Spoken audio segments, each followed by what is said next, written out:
Daddy, I'm an alcoholic. I always strip down a little bit when I get up here, but that's as far as I'm going to go. Sorry about that. It's good to be here. It's good to see everybody. People that have heard me before will please leave, and then I'll start my pitch. There are people who have heard me for a long time. Gloria, sit down. Art, Bob, Osos has heard me so many times that she waves her hands and corrects me when I say something wrong. So you see that gal on there in red go, that means that I made a goof again. I spoke last night at CMC. I thought they were funny looking. They love me at CMC. So anyway, but I came down tonight, and the first thing I did was they blocked the road. We had to go 20 miles all the way. Osos was starving to death, and I was getting more nervous by the minute looking for a pit stop, but there weren't any along that back road to Solvang. They turned all the lights out so we couldn't even find it. I think Ann did that on purpose, frankly. She probably thought. I called Ann a while back, and I came down through Solvang on my way down to St. Augustine's Church in Palms, California, if anybody knows where that is. And she invited me to speak. And I knew I had finally arrived. She'd known me for 18 years. It's the first time she'd ever asked me to speak. Sometimes she lets me read a step if I'm really good. She says, here, you can read a step. But anyway, tonight I'm the speaker. And so I went on down, and we had an election at the area assembly. And they didn't have many people to run this year, or to stand, as we say in Alcoholics Anonymous. And I stood, because my sponsor told me that I should stand and give God a chance. Well, God got upset and was off someplace, and I won. And so I called her back, and I said, hey, you've got the delegate to speak. And she said, oh, who's that? So she didn't believe me. I was born an alcoholic. That's a nice way to start out, frankly. The reason I know I was born an alcoholic was, as far as I can remember, my family drank. I came from Irish, Catholic, Welsh, Scotch, Indian, and Polish.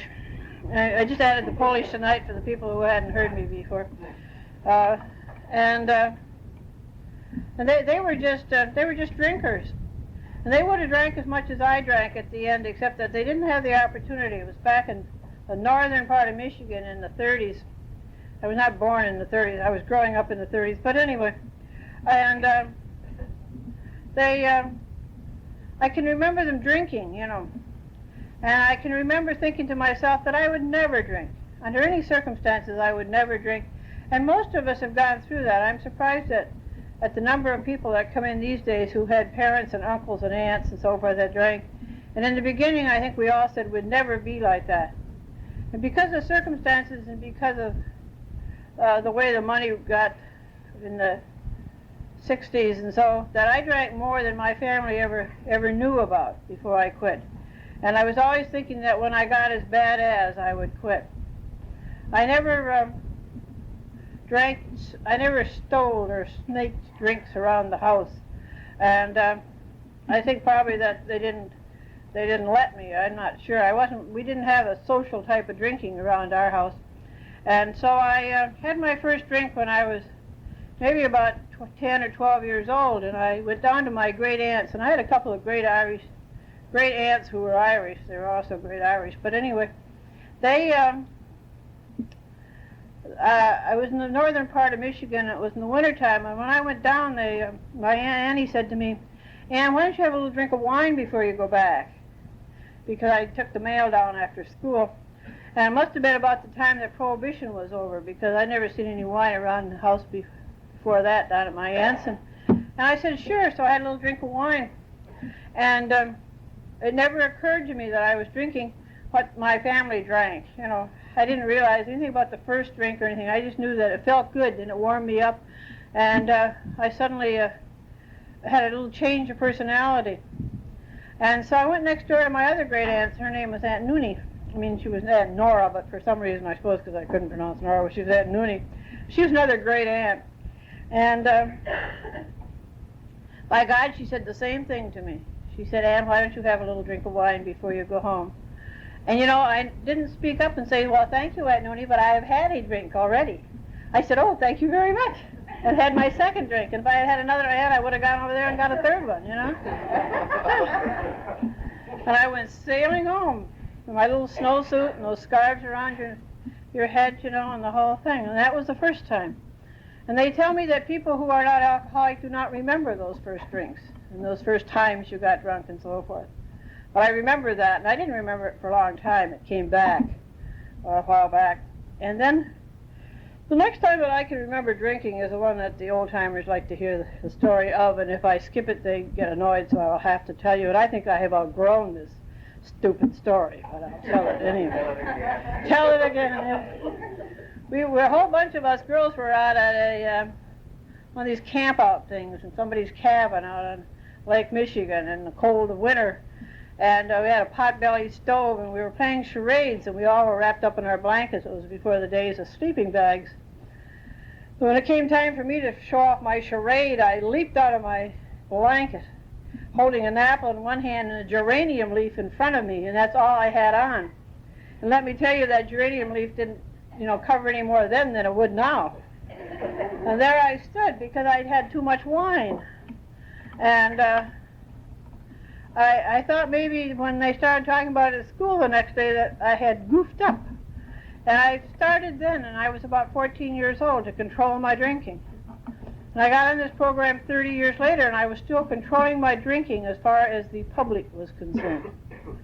And fortunately enough, I learned how to drink and do that kind of thing. I was really lucky. I went down to University of Michigan School of Nursing in 1940. When you came from the poverty-stricken depression of the 30s and got to go to the University of Michigan, you were lucky. And I didn't drink much in college. And I didn't drink much in college because it wasn't available and because I wanted to be a nurse. More than anything else in the world, I wanted to be a nurse. And nothing stood in the way. I graduated from nursing school in 1943, and I got married. I got married not simply, well, actually, I was engaged a lot. At the same time I got married, I was already engaged to 4 other guys, but this guy asked me to marry him. The other one just asked me to be engaged, And I didn't know how to say no. Fortunately, sex wasn't as rife as it is these days, or otherwise I would have been pregnant and married. But anyway, I wasn't. And I said fine, and I got married. And I don't know why of that bunch that I was engaged to, I picked that one, because it was really the wrong one. We were married just a few months, and he went into the service, and he wrote me a letter, and he said, "Dear Ann," I had barely written all the Dear John letters and got them mailed. When he wasn't around, I had to write, anyway, "Dear Ann," and he wanted a divorce, and I couldn't believe it. And so I wrote and told him, "I can't believe it. I think we should wait until the war is over." And Bud wrote back, and he said no, he was going to get a divorce in North Carolina or South Carolina or someplace. And I said, my heart was broken, absolutely crushed, but my head was working. And so I got an annulment in New York. And because I knew I was going to get married again, I knew that this wasn't my only chance. I was real lucky. I was raised a Roman Catholic, and I was married by a Baptist minister, so I still had a chance at the Roman Catholic Church. I thought God was working, I thought he was doing a fine job, keeping me on straight and narrow. And I enlisted in the United States Army. I really didn't enlist in the Army. I went in the Army Nurse Corps. And the reason I went in the Army Nurse Corps, not because I'm vain, but because the Navy had to wear black stockings, and I had worn black stockings when I was a student, and that was enough. So that was my choice, and that's how I made a choice of the rest of my life's career, I went in the Army Nurse Corps, and I loved it. My God, for a girl from the northern part of Michigan, first thing I did, they put me on a Pullman train. The second thing, rode me in a Pullman with those things that came down and you climbed into, and the gal below me had a bottle. And she shared. And I had never been on a Pullman before. I never had a drink on a train before, and I thought, this is really living. I'm sophisticated. Now, really, 50 years later, I'm still not very sophisticated. But anyway, I thought I was at that time. But I had this terrific name. My name was Ann Romig, R-O-M-I-G. And I had gotten the annulment, but it wasn't final for 6 months, and so I went into service with this man's name, and I knew that for the time I was in the service, I was completely anonymous, even though I didn't know what the word meant at that time. I knew that I wasn't going to run into anybody from home that knew how my mother drank, or my father drank, or my uncle drank, or my grandfather drank. And I knew that I wasn't going to run into anybody that would ever see me afterwards and say that I was a drunk when I was in the service. And I don't know how I figured this out, because I didn't know I was going to be a drunk when I was in the service. But I went down to Fort Monmouth, New Jersey, Atlantic City, Fort Bragg, North Carolina, Camp Kilmer. I always drop these names because in case somebody recognizes me from their past, and that I am that one. And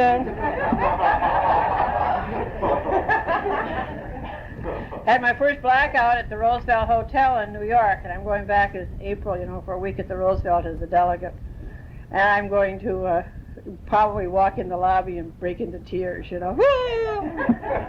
I did that at the Olympic. I did that at the Olympic Hotel in Seattle, Washington. We came back from overseas. We still landed at the Olympic. We went in, and I called home, and some years ago, 10 years ago or so, I went up on a process to Seattle, and they had it at the Olympic Hotel. I walked in the room, and the lobby looked exactly the same as it did in 1945 or 46, and I broke into tears. And somebody said, "What is the matter with you?" I said, "I'm so happy." Nothing like being an alcoholic. God, isn't it fabulous? People can't tell whether you're broken-hearted or whether you're having, you're having the best time of your life. It's impossible to tell. I got in the service, and I've heard some people, I haven't really heard too many people complain about the service as far as their drinking is concerned. Didn't make any difference how much you drank on Saturday night. They still served you breakfast Sunday morning. And even if you were hungover or whether you were sober, you couldn't eat it anyway. But so it didn't make much difference. I went overseas on the Matsonia, and I went over to Tinian in the Marianas, and that's where the B-29s were, and the Air Force was, and the booze flowed like crazy. And they lugged us in on this Matsonia, and they dropped anchor out there in the bay. That little landing craft, those ones that opened up in the front and they threw you up. And we went ashore in full fatigues and packs on our backs and gas masks and, the whole business. And it was really... But when I looked up as I was coming ashore in this thing, I looked over to see what the enemy looked like, and there they were, there were 1 million men on the beachfront, and there were 1 million men over here on the breakaway. And I thought, my God, I'm in heaven. They came around the next morning and they took our liquor order. What would you like? Yeah. 4 pints, 4 quarts, was it? 2 beers, 4 beers, 1 bottle of rum or Dixie Belle gin. And I thought to myself, and these are going to be the happiest days of your life. I ran into a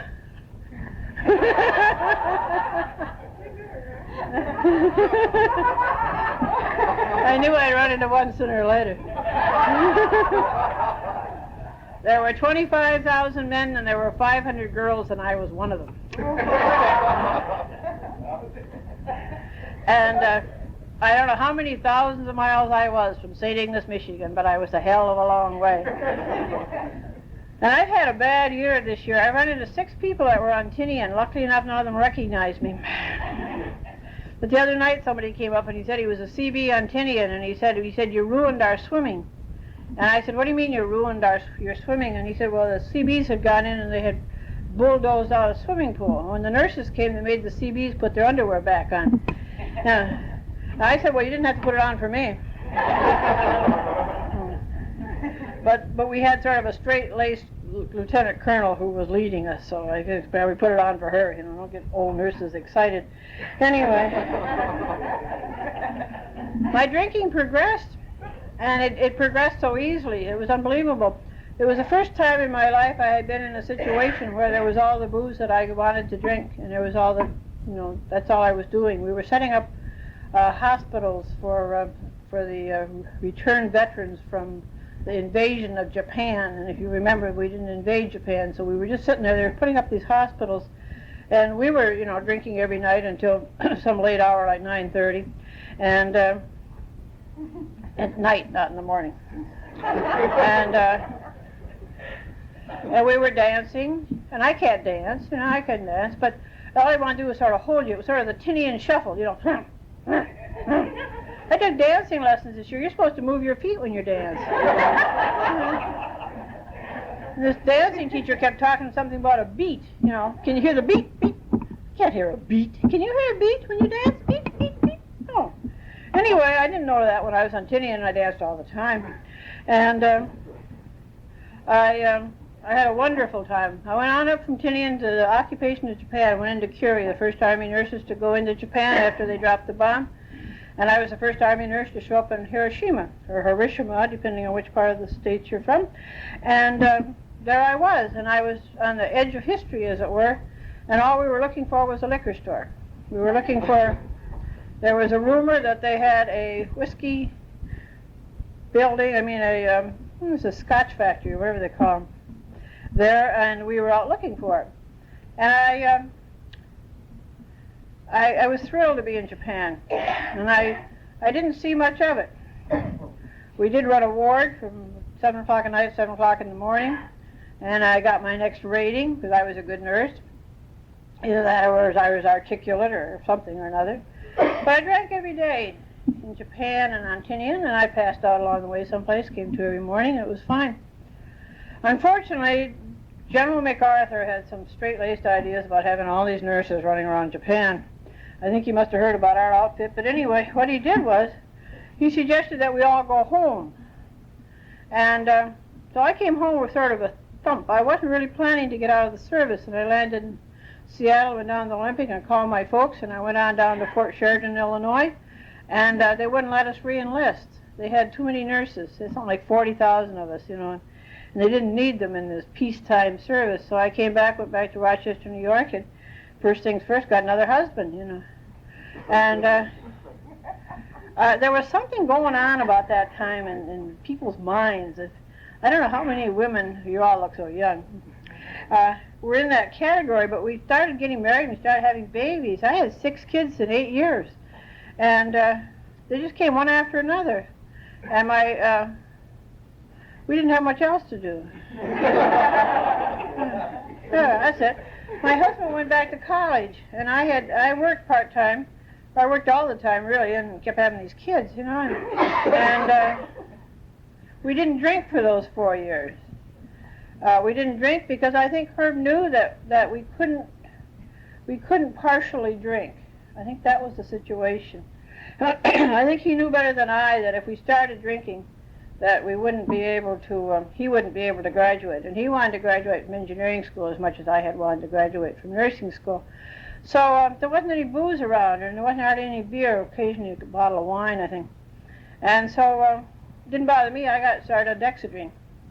There was a 1,000 bottle with 1,000 of those little heart-shaped orange pills that were Dexedrine, the first Dexedrines that came out. I was the first Dexedrine addict in the United States. How about that?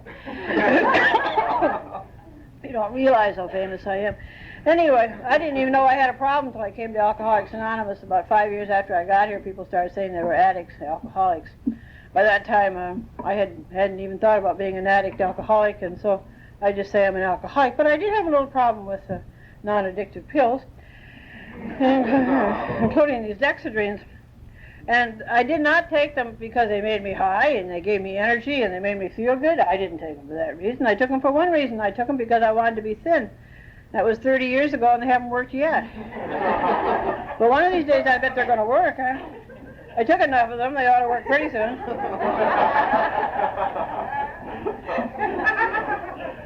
We moved out to California.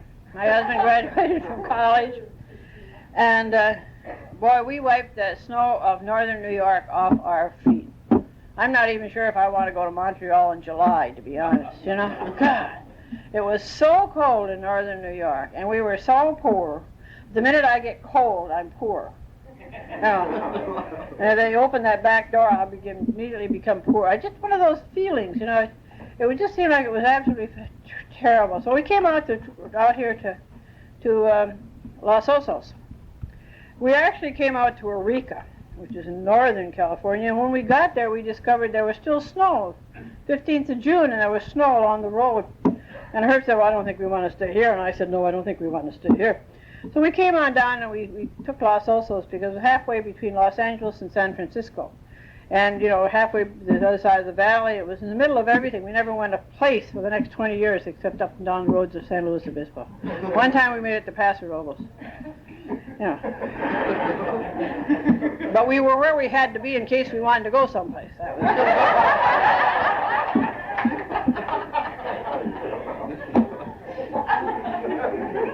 And then the drinking started again.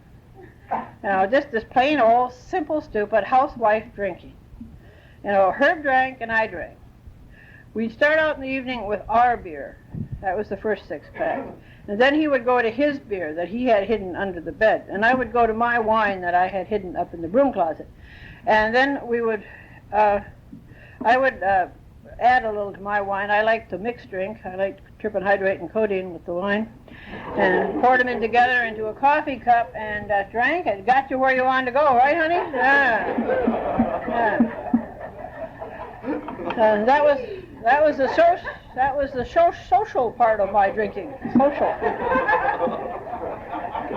We used to have a little guy up in Morro Bay who used to say he was a social drinker. Anybody said, I'm going to have a drink, he would say, so shall I. That's my joke for the evening. Anyway, we had 10 years of this nonsensical drinking. And I spoke in New Orleans in 1980, and this is one of the things I said, that Herb had his, and I had mine, and we had ours, and that's the way we drank. And my oldest son said, that's where I started, too. And I said, what do you mean? He said, well, whenever I found another bottle around that didn't belong to anybody, but, was hidden, he figured it was free, because I wasn't going to ask Herb what happened to it, and Herb wasn't going to ask me what happened to it. But Paul did it. I couldn't believe it. He's got 5 years in the program now. So it must have worked, whatever happened to him. But I didn't intend to stop drinking. I never had any guilt. I never had any remorse. I thought I was entitled to drink. I ended up in California and had 3 more children and ended up with 5 because we lost a son with a crib death just before we left Potsdam, New York. And so I had these 5 children, always had foster children, always had kids I was babysitting, always had my friends' children around the house. And I was a Girl Scout leader and a Boy Scout leader, a Cub Scout leader. I was a room mother for 3 rooms, When I finally quit, the town started to grow, But while I was running it, it wasn't doing too well. I was sitting at a meeting Wednesday night, and this little gal walked in with this problem with alcohol. And she was one of my Girl Scouts, And she said, oh, hi, what are you doing here? And I said, let me tell you about those Girl Scout trips. Well, one time we went to Santa Barbara in this truck with a truckload of Girl Scouts, and we got down to Santa Barbara, and we went up in the hills, and I was going to dump those Girl Scouts out, and I was going back downtown to have a few drinks, because I deserved them after putting up with them all the way down there, We got down there, they had canceled the camp out. I said, do you remember that? And she said, yes. And we had to turn around and bring them all home. Those are the kind of things. I love campfiring. I love Girl Scouting. I didn't do campfire, I did Girl Scouting, and I loved it. I used to love sitting out there in the middle of the woods in the middle of the night and digging my bottle up from the bottom of the sleeping bag when all the girls were asleep, and sitting there and contemplating my navel and drinking my wine. And I always had fabulous people to work with. I'm one of those people that, people like, and I had these other Girl Scout leaders, and they were great. They would say, poor Ann, let her sleep. They knew I was asleep because I snore. And I like to say that I snore because in case anybody is, thinking of going to bed with me, I'll warn you that you're not going to have a night's sleep, because I'm going to snore. But anyway, that's the commercial.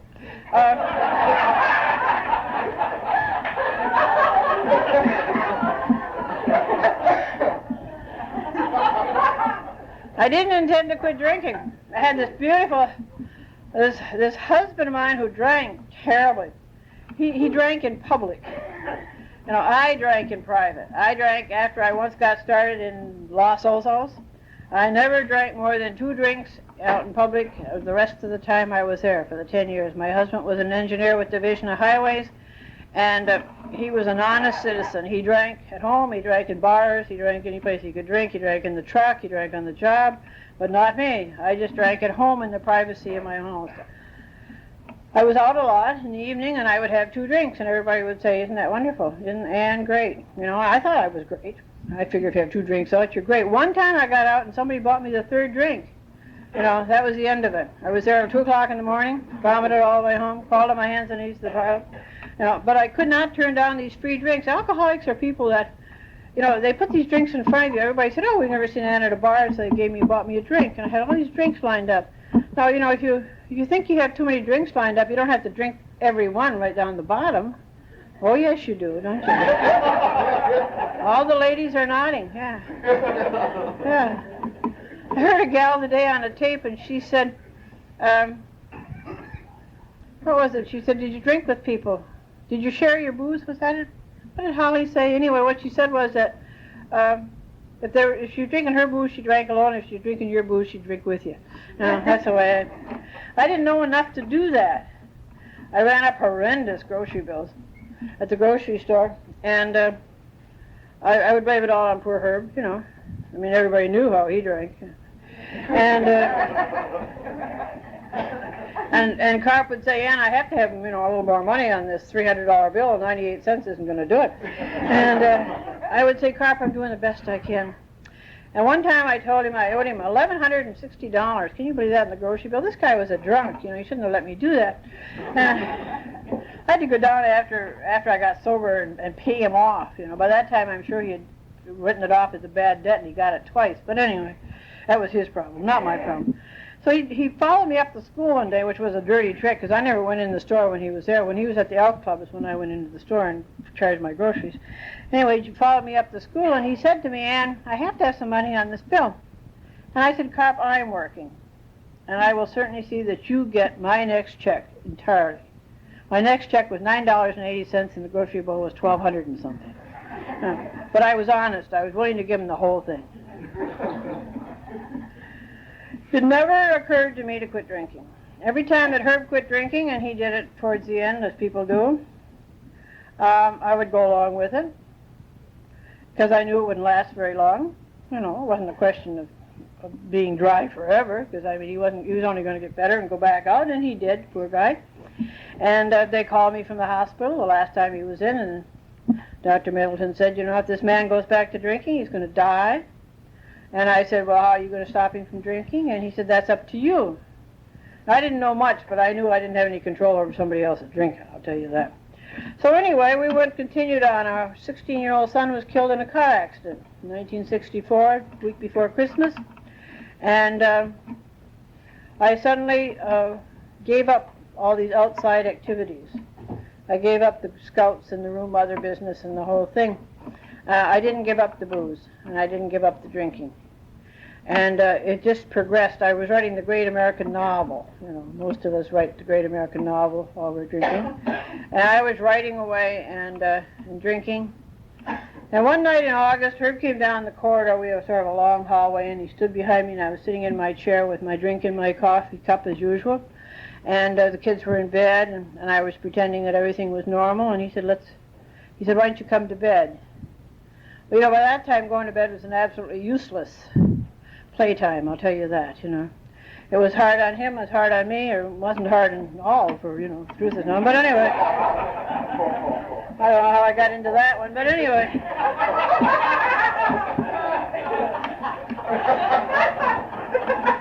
We were at that stage where not much happened after we went to bed.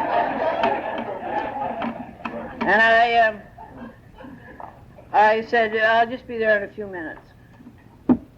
And by this time, I had been drinking for 10 years. I went to the doctor when I was pregnant with my son David, and I was crying and complaining, and Dr. Gaby suggested that I have a little glass of wine before I go to bed at night. And I went out and bought 5 gallons of the stuff to last the whole pregnancy, you know. And of course it didn't last very long, and from then on I could drink all I wanted to, because the doctor told me I could, right? Anyway, this night finally arrived, and Michael had been dead about 6-8 months, I guess. And we had this little scene that I just told you about. And I said out loud, and I said, oh God, what am I going to do? And I didn't know what I was going to do with me. I wanted to know what to do with him, And I heard this voice. It's one thing nice about being a drunk, you hear voices. I don't know whether you're schizophrenic or Welsh or what in the hell it is. But the voice said, why don't you quit drinking? Well, this high ceiling, and I looked up there, I thought, who the hell is talking to me? And I said, why doesn't he quit drinking? I wasn't going to take that even from God. I thought, back with that. I know who was a drunk in my family. And he repeated, he said, why don't you quit drinking? So, I'm fair enough. I thought I would quit drinking and go to Al-Anon. That would solve our problem. Unfortunately, I had the wrong idea about Al-Anon. I thought you had to be sober to go to Al-Anon. I have found out since you don't have to be sober to go to Al-Anon. You can go to Al-Anon drunk and work the steps. Now, if I had known that, I could have gone there first, and maybe I would have not had to come here. But unfortunately, I didn't know that. And I was going to Al-Anon on Monday night, and by 6 o'clock I couldn't make it. I was going to Al-Anon on Tuesday night, at 6 o'clock I couldn't make it. Finally, about Wednesday night, I called a neighbor.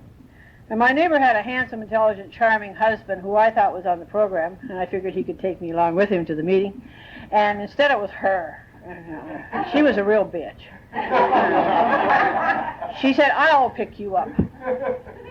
I thought, well, I didn't want her to pick me up. But I went along with it, and I didn't know what else to do. You're in for a dime, you're in for a dollar, So I said, okay. So Lois came by and picked me up and went off to a meeting. I walked into my first meeting in Los Osos. And I had lived in the town then about 10 years maybe. And I knew everybody and they knew me. But for some reason or another, I didn't expect that people in Alcoholics Anonymous would know me. I thought they were anonymous. And I had read the book, had stolen it from the library. And, what I did was I took it out. And then after I got my name out, I certainly wasn't going to take it back, had to write your name on the inside cover when they took out a book. And I thought, well, somebody else will think that I have a problem, so I never did get the book back. Finally had to buy him a new book as part of the amends, Somebody else stole that. I noticed the other day they don't have a book, but anyway. Everybody who gets their books at the Los Osos Library will please return one eventually. So anyway, I had this book, and this book said, we are 100 men and women who have found the, answer to alcoholism. And I thought, I wonder how they got out to Los Osos.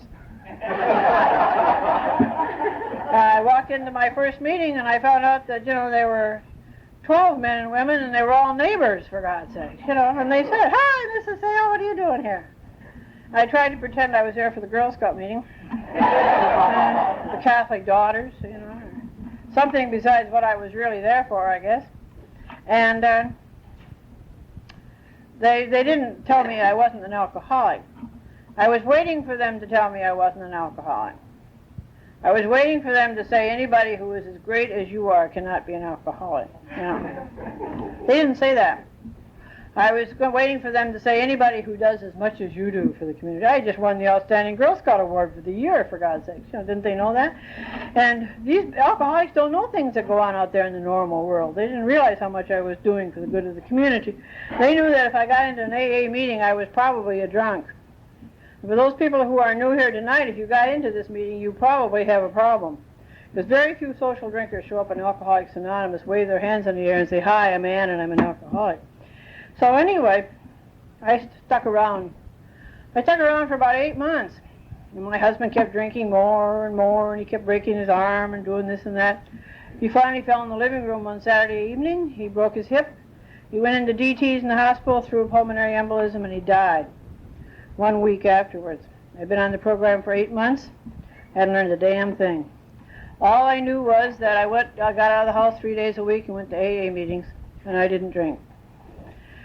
When Herb died, I remember what people said. They said, things will get better.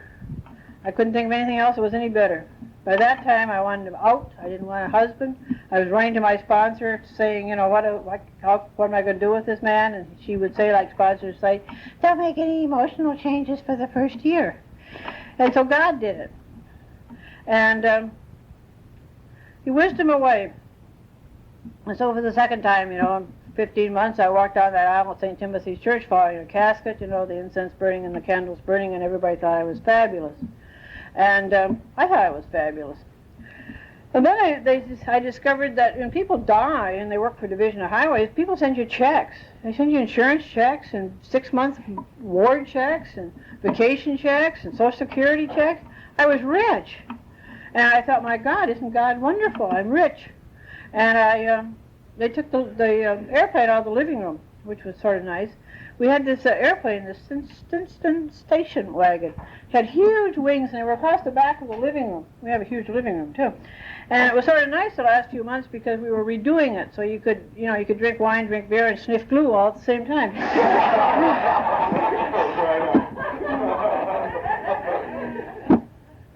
And so somebody called from the airport, and they said, Ann, what can we do? I said, get this goddamn airplane out of my living room. That's what we can do. So they took the airplane out of the living room. And I paid up the bills. I even went down and paid Carp, He was flabbergasted. But anyway, I sold the truck and I got a real car. It had 4 wheels, 4 doors, and a honk. Horn. And it was a fabulous thing. It was a Newport station, Chrysler Newport, 1964. And some guy last night was telling about his Chrysler Newport 1964 that he had on his last drunk. I think it was probably the same car, apparently. But anyway, and I thought I could drink again. It was as simple as that. Everything in my life was going well. I wasn't working. I had these 3 children at home. They were 10, 11, and 12 when Herb died. He died on the 5th of March, 1966. And things were just going too well. I didn't have a care in the world. I had all these people at Alcoholics Anonymous who loved me. I had, the finances were in control. We were having the house finished finally after 10 years or so. And I certainly thought that now that I could afford to buy booze, I could afford to buy good booze, and I could have myself a brandy Alexander. And it was as simple as that. A week later, I showed up at work drunk for the first time in my life. I went on duty at 7 o'clock on Sunday morning. I was in charge of the hospital and the emergency room. I was there about an hour, and Mary Turner came down the hall, and Mary was a day supervisor, fabulous nurse, better nurse than I would be if I lived to be 100 years old. But Mary Turner came down the hall, and she never showed up on Sunday. And I said, gee, Mary, what are you doing here? And she said, well, Ann, she said, I was going to work for you today. Didn't anybody tell you? And I said, no, nobody told me. And she said, well, why don't you go on home? I'm here and I got a lot of paperwork to do. And I said, okay. And she said, I'll have Hank drive you home. I said, well, he doesn't have to drive me home. I have the truck. And she said, are you sure? And I said, oh, sure, I'm okay. I can go home. And it never occurred to me until 10 years later that somebody had called Mary Turner because I was drunk on duty. And, I was responsible. I didn't know that. I thought that nobody ever knew that I had a drink. Nobody ever knew that I had a drinking problem. And after I'd been on the program again for a few months, some months, a year or so, the Miss Stokes, who was charge nurse up at French Hospital, came to me one day and she said, it's always been a pleasure having you here. She's sure been a lot nicer the last year or so. I thought, how does she know? No. How do those people know that we're drunks when all we do is sit at home and drink? How do they know we're not normal when we're out there doing all those things? Now I know because I can tell if I'm in a crowd at the ball game who's had a drink over there and who's had a drink over there and the last time they had it and what they drank with it and everything else, It's amazing if you don't drink how good your nose gets. It's fantastic. You all smell pretty good tonight. Even the Al-Anons.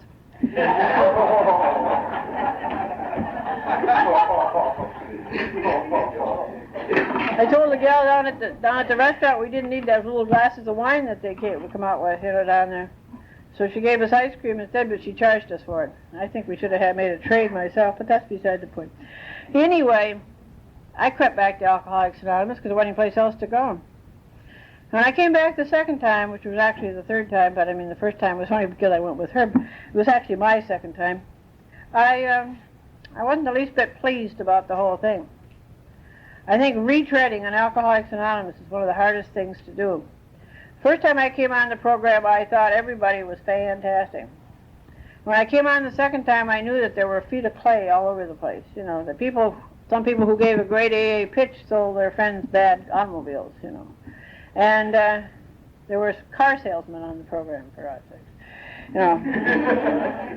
And it was that kind of a thing that was going on, and I had a real rough time, but I knew one thing, and I made a commitment. I sat in my armchair. One night I walked out on a meeting because it was on gratitude. I'd been around about 2.5 months or so. And I wasn't the least bit grateful, you know. I wasn't sleeping yet, for one thing. And I wasn't happy. And I wasn't escaping reality. And I was stuck, you know, with all these problems that suddenly arose when I got back. And my kids were back in school, and the newness of the affair of mother being in charge had worn off. And they weren't always behaving like I thought they would behave. And they had this stupid meeting on gratitude. Oh, I'm so grateful. Oh, I'm so grateful. You know. And anyway, I broke into tears and went home, you know. So, of course, everybody called me and said, what did I say? Well, you know, we stay a little self-centered, and, you know, regardless of how much time we have in the program. Anyway, I went home that night and I had my last drink. I sat there in that rocker, and we had other girls like myself, and there's always girls that are doing this, coming in and out, back and forth. And I made a commitment to Alcoholics Anonymous for 8 years. None of this day at a time business. I knew there were lots of days when I didn't feel like staying sober. So I made a commitment for 8 years that no matter what happened, I wouldn't take a goddamn drink. It was as simple as that. And if that's a spiritual experience, I don't know. But anyway, I made the commitment. And I went back to Alcoholics Anonymous the next night or so, and by this time, as I say, I was single, and I had the car, and I went to meetings every night. I had drank every night for years in that armchair with that coffee cup, and the lies and so forth. And so when I went back to AA, I had to finally take the chair out that I sat in and burn it, you know. Not that it smells so bad, but it was just the idea that every time I sat in that chair, I wanted to drink. You know, you sit in that chair, you want to drink. You know, a lot of your drinking processes is habit. You know, they used to say if you don't want to drink, don't go near the bar. Well, I didn't have trouble with bars, but I sure had a lot of trouble with that whole section in grocery stores that were covered with beer bottles and wine and so forth, and so I stayed out of those places. And I hung around the Alano Club. You know, like everybody else, you outgrow the Alano Club after a bit, but boy, that first few months it was a place to be. I played cribbage, supported a few of the fellas, you know, in a buck a game. Some guy even got a new motor in his car, for God's sake, you know, an engine and whatever. It was worth it. I learned one thing. I learned don't play cribbage at the Alano Club. That's what I learned. Went to a meeting every night and drove all over. In those days, we only had one meeting in Santa Maria, one meeting in Lompoc, one meeting up at Paso Robles, you know, and so you just drove around to that one meeting, knew everybody. And finally, a day at a time, I got through that first year of sobriety. I had a terrific birthday. You know, people came from all over. They'd see me shine for her.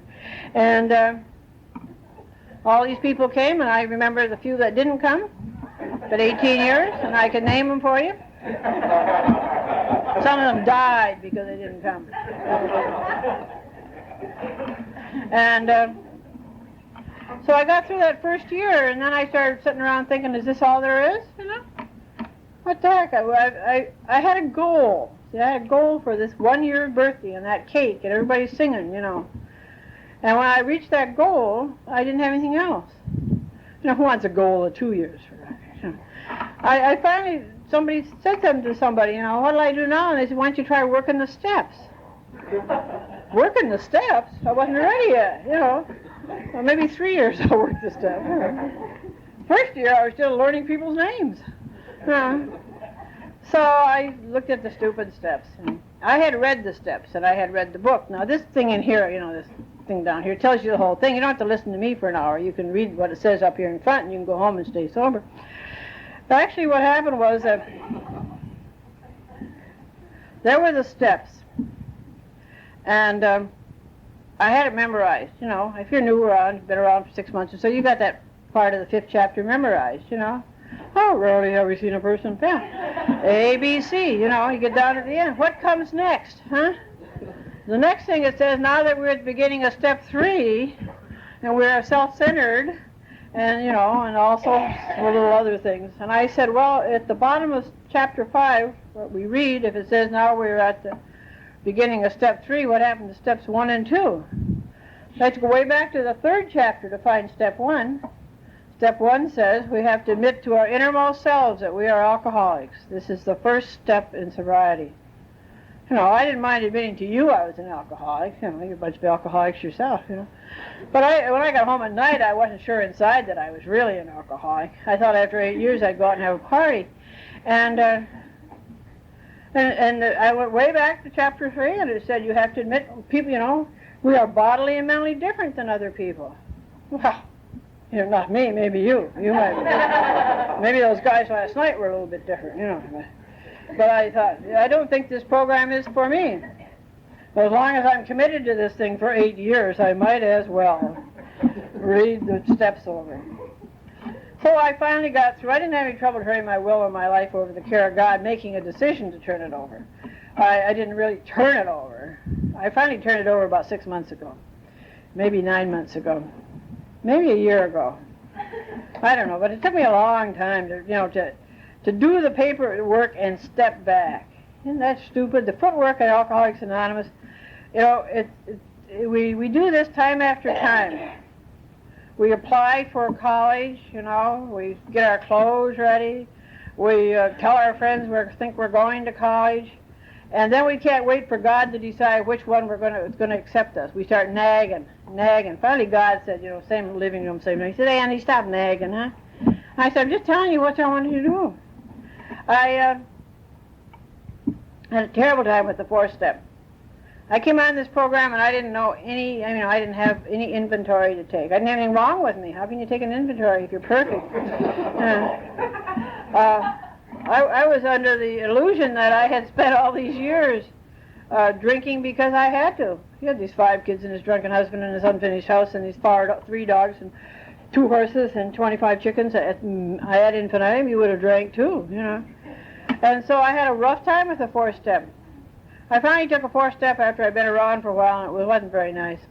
You know, resentments were the people that talked too long at meetings, and the ones that said the same thing. You know. I put Arnie down, he always said the same thing. You know. I put Oltha down, she always says the same thing. You know. Everybody who had more time than I was, I put them down under resentment. You know. And that got rid of a heck of a lot of problems. And then I got thinking, how come I resent so many people? You know, maybe there's something wrong with me. This is a hard pill to swallow, let me tell you.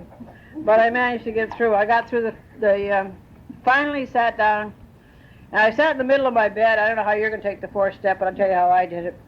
I had the big book open to the 4th step. I had the little red book open to the 4th step. I had the little green book open to the 4th step. I had the 4th step I'd stolen from somebody else. And I used it all. And I came up with this fantastic 4th step. I'm sorry I lost it. I think probably one of my husbands afterwards burned it. But anyway, I came up with the 4th step, and I went off to my sponsor, and I said, "I've got my 4th step." And I said, "This is it." And she said, "Oh, well." She said, "I haven't got time tonight." And I said, "Oh, but this is important." She said, "It was not that important." I thought maybe I had the wrong sponsor about that time, you know. I finally found somebody to listen to me, and they weren't too impressed with it either, frankly. But anyway, I got through the thing, and I had the shortcomings and the defects of character.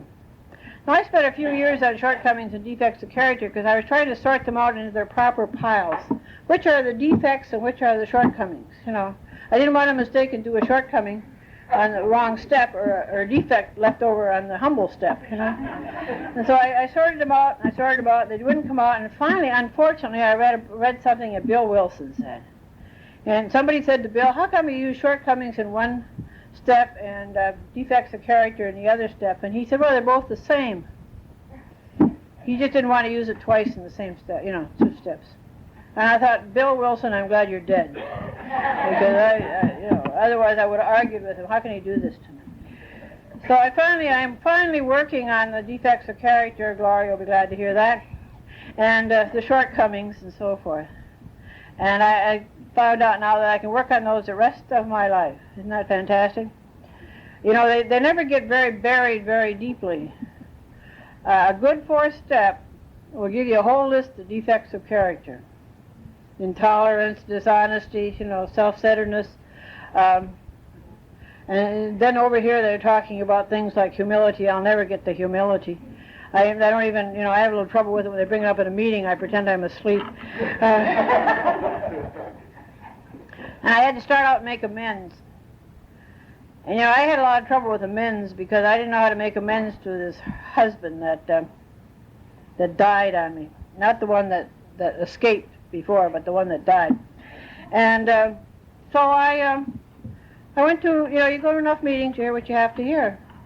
And one night I went to a meeting, and the speaker said that when you had problems like that with people that you could not go to and make amends, that the thing to do was to write it out, and the thing to do was go down to the ocean or someplace like that, and read it out loud, yell it out loud if you have to, sit in the car and yell about it, and then go home and burn the paper, and you made your amends. And it relieved. It actually worked for me. I don't know if it'll work for any of you, and any of you need to do that, but it worked for me. And I kept making little amends, to people that had written me Christmas cards for 10 years of my drinking that I had never answered, because I never had time to answer Christmas cards. And people that I had lost track of from college and from the Army and places, because I didn't have time to keep track of all these people. You can't sit down at 8 o'clock at night and write cards and letters, and you can't even write your own name at 8 o'clock at night. It's ridiculous. I don't know how they expect you to do these things. I finally got up to the rest of them, I finally got to the maintenance steps. And that's when my life started getting better. It was amazing. When I started on prayer and meditation, and I don't do real good at that, except that I'm lucky. I have to drive 10 miles down Los Osos Valley to work every morning. And in case you don't know where God lives, he lives in Los Osos Valley. I'm sorry that you live so far away. But drive up, turn left at Howard Johnson's and go down Los Osos Road, and you'll see him. He's in every hill, every top. It's fabulous. And I'll say, God, what do you think we ought to do today? And he said, watch where you're driving, Ann. I said, but God, I got this problem. He'll say, why don't you let up a little bit? You're going too fast. So we have this sort of a good conversation. I have a guy with a fantastic sense of humor. And he proves it all the time. Proved it again this month. I said to him, God, what I need is a man in my life. I've been manless for a while now. And I haven't got enough problems. I want a man in my life.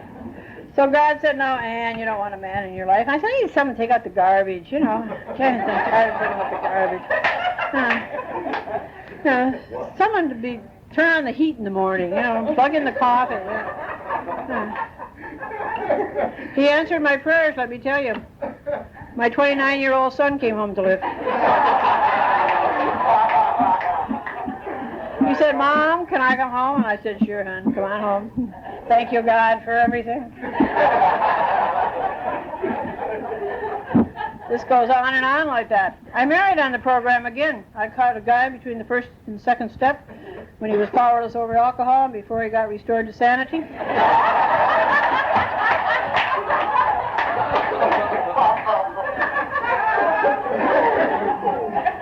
Probably the last one because I love the name. People say, God, that's an Irish name. And I said, yes, I inherited it from my last Italian husband. Anyway, unfortunately, he was sober and he was clean, but he wasn't very healthy. And we were only married 22 months and he died of cancer of the lung. And so for the third time in 7 years, I walked down that aisle at St. Timothy's Church in Morro Bay following a casket with that incense going and the candles burning and the priests intoning and so forth. And God and I were not on speaking terms then, one way or the other, I was really mad in hell, to be perfectly honest. I had everything planned out with this guy. And so I went off to work a little bit later, and when I did that, I ran into God one morning. What's the matter, Ann? Do you have to go to the bathroom? Oh, I'm having a problem. Go ahead. You went to the Anyway, so I was coming up Los Osos Road, that's why I know where he lives now. This was years ago. And so I said to God, I said, you promised me things would get better. And I thought things were better. Bill was a nice guy, and everybody liked him, and I loved him, and we were doing fine. And what happened, And he said to me, he said, Ann, your good is coming, but you are Bill's good. And I could understand that, because Bill was divorced. His children lived out in California, out in Chicago. His mother was 80 years old, lived down in Los Angeles. And so for some reason, I got to share the last couple of years last 3 years with Bill. I'm grateful because he actually helped with the children, and he showed us what kind of a home we could have without a drinking father in the house, and it was fine. The last years now, of course, eventually I had to go back to work. I spent all the money. You got to go back to work. The kids grew up, and one became a nurse, and one became a plumber, and one became a kennel keeper, whatever, and one is home with mother. He works too, but anyway, I just say that. And I started getting, my hair started getting gray, for God's sakes. And, I came on here, I had brown hair, sparky eyes, no glasses. I was weighed 120 pounds. Not really. Not really. And I started growing up. And growing up has been rather difficult for me. I don't know about you people who are growing up on this program of Alcoholics Anonymous, but it has been a little difficult. I did learn to live alone. And I really enjoy living alone, to be honest. I don't live actually alone. I rent a room down at the other end of the house. But I learned to adjust to what God gives me today. And when I once gave up and let God give me what He wanted to give me instead of what I wanted to have, life has been fantastic. It turns out that when I'm directing traffic, I don't do a very good job. And every day I look around at something that I thought I wanted, or someone that I thought I wanted, or some job that I thought I wanted, and I'm grateful that I didn't get the job, the person, or the thing. It's amazing. The things that if I had gotten what I asked for on this program of Alcoholics Anonymous, God, I don't know what would. I've been a mess. I can't believe, and I decided to stand last year. I was down. I've been around general service for 18 years. I was at the first PRASA. I've been at most of the Pacific Regional Service Assemblies. I've been at the forums. I've been at the internationals, and I've been GS, General Service Representative, and a district committee member. And so my friend down in San Diego last March said to me, she said, "Why don't you stand for delegate?" "Well, when are you going to stand for delegate?" And I said, "I'm not going to stand for delegate, She said, "Of course you are." She said, "It's time that you stood for delegate." And I said, "Oh, I don't think so." And she said, "Let God decide." Well, this is a big decision to leave to God, So I said, "Okay, I'll stand for delegate." So Jim O came by, running with his cigar in his mouth like Tip O'Neill. And he said, "What are you going to do?" I said, "I'm going to stand for delegate." He said, "Oh, Ann, you can't get delegate." I said, "I didn't say I was going to get it. I said I'm going to stand for it." Somebody else, Ralph, came by. He came down and he said, "What are you going to do?" And I said, "I'm going to stand for delegate." And he said, "Oh, Ann, nobody gets delegate that hasn't been, an area officer." And I said, "I didn't say I was going to get it, Ralph. I said I'm going to stand for him." And my boss said, "Once you retire, you're spending too much time on these outside activities." And I said, "I'm not going to retire. You can fire me. I'll get my unemployment, but I'm not going to retire." And he said, "I think you ought to retire." He said, "These things are taking too much of your time, and you're not giving us your best shot. You're at work." So we came to a compromise, and we compromised on 4 days a week. I work Monday, Tuesday, Wednesday, and Thursday, which is fabulous. I have Friday, Saturday, and Sunday off to run back and forth if I get to be delegate. I had a car. It had 112,000 miles on it. It worked fine as far as I was concerned. My kids were getting a little bit annoyed at me driving up and down with it. And I'm sitting in my armchair one day in the living room, and I'm asleep. And me and my cat, all of a sudden they're screaming. All the neighbors are screaming, "Ah, get out of the house, get out of the house." Well, anyway, they had a fire in my front yard, and it burned my hand-hewn redwood fence that my husband had hand-hewn 20 years ago. And it was worth a fortune. In fact, it got me a new car, for God's sakes. This fence, plus the car got a little blistered, and the insurance company came through, and I got a new car. Now, a new car to me is a 79 Granada instead of a 77 Monarch. I'm not really too hip on, new cars. And I went down, as I said earlier, I went down and I stood for delegate, and I got it with 80% of the votes. I have a chance to repay Alcoholics Anonymous for all the things that have been given to me and all the things that have not been given to me. And believe me, they are equally as important. The things I have gotten are as important as the things I have not gotten in this program. I'm pleased today. I'm carrying on my job, and I'm doing it well. I can manage my household. I can keep myself fairly healthy, and I can pay back with things that I feel that I owe to Alcoholics Anonymous for this kind of life, because my mother at this age had had her first stroke and was still looking for her booze. My father had his first heart attack and was still having problems. And so I'm grateful tonight that everything that has happened to me since I made that decision. I have to tell you, of course, the kid got to be 18 years old and I'm still in the program, but anyway, I finally learned to live a day at a time. It's a lot easier than 8 years at a time. But I can't say enough. If you're new here tonight, keep coming back, because it's the only chance you've got for fun and for life. And that's exactly the way I feel about the program. Thank you.